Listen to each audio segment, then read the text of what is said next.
Anggota DPR RI Dapil Jakarta Kamru Samad meminta Anies Baswedan memberikan modal usaha untuk mantan karyawan Holywings. Hal tersebut berkenaan dengan pencabutan izin 12 gerai Holywings oleh pemerintah daerah DKI Jakarta. Kamru Samad mengusulkan modal usaha tersebut disediakan oleh Bank DKI Jakarta, terutama untuk karyawan yang berKTP Jakarta. Terkait pencabutan izin, Kamru Samad menegaskan hal itu merupakan kewenangan Pemda.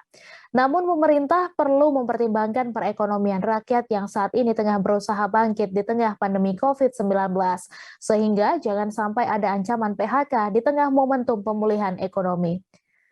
Sementara itu, Wakil Gubernur DKI Jakarta Ahmad Riza Patria berjanji mencari solusi terbaik untuk ribuan karyawan Holywings yang terkena PHK.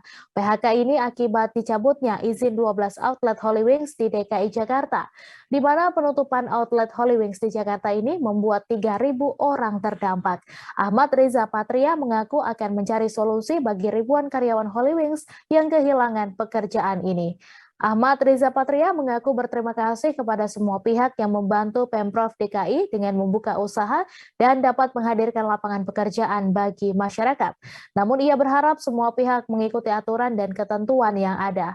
Seperti diketahui, Gubernur DKI Jakarta Anies Baswedan mencabut izin usaha seluruh gerai Holywings Indonesia yang ada di ibu kota. Pencabutan izin dilakukan Dinas Penanaman Modal dan Pelayanan Terpadu Satu Pintu DKI Jakarta berdasarkan rekomendasi dan temuan pelanggaran dari dua organisasi perangkat daerah, yakni Dinas Pariwisata dan Ekonomi Kreatif DKI Jakarta, serta Dinas Perindustrian Perdagangan Koperasi dan UKM DKI Jakarta. Jangan lupa subscribe, share, komen, dan like ya!